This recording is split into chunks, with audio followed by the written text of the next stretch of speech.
एक गांव में दादी माँ अपने पोते बबलू के साथ रहती थीं।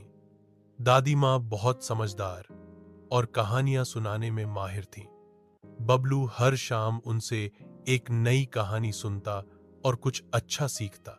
एक दिन दादी माँ ने बबलू को एक कहानी सुनाई। एक बार की बात है, एक छोटा सा लड़का था जिसका नाम भी बबलू ही था। उसे आम खाने बहुत पसंद थे। एक दिन वो अपने दोस्त के साथ आम के बाग में गया। वहां एक पेड़ पर बहुत मीठे आम लटक रहे थे। दोस्त ने कहा, चलो तोड़ लेते हैं, लेकिन बबलू ने मना किया। ये हमारे नहीं है, बिना पूछे लेना चोरी कहलाता है। दोस्त ने कहा, किसी को पता नहीं चलेगा।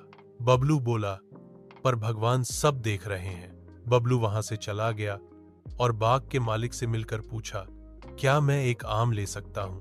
बाग वाले अंकल उसकी ईमानदारी से बहुत खुश हुए और उसे ढेर सारे आम तोहफे में दे दिए।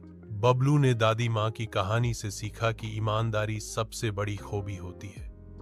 चाहे कोई देख रहा हो या नहीं, हमें हमेशा सही काम करना चाहिए। सीख, यह ईमानदारी हमेशा इनाम लाती है।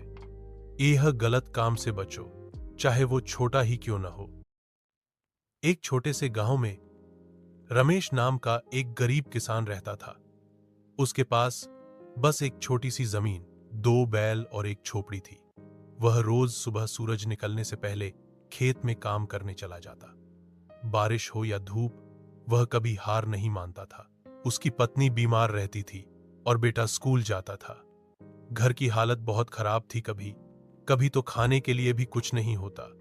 लेकिन रमेश ईमानदार था, मेहनती था और हमेशा भगवान पर भरोसा रखता था। एक बार गांव में भयंकर सूखा पड़ गया।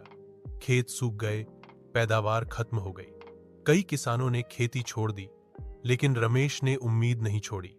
उसने नए तरीके सीखे, बारिश का पानी इकट्ठा किया और थोड़ी थोड़ी सिंचाई से खेत को जिंदा रखा। आखिरकार उसकी मेहनत रंग लाई।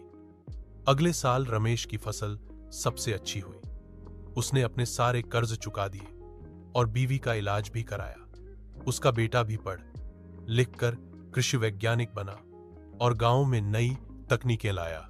आज रमेश का नाम गांव में इज्जत से लिया जाता है। सीख, मोरल, अगर मेहनत सच्चे दिल से की जाए तो किस्मत भी साथ देती है। हार मानने वाला कभी जीत नहीं पाता। एक छोटे से गांव में समीस नाम का एक गरीब मजदूर अपनी पत्नी जैनब के साथ रहता था। दोनों रोज सुबह सुबह ईंटों के भट्टे पर मजदूरी करने जाते थे ताकि अपने बीमार बेटे अली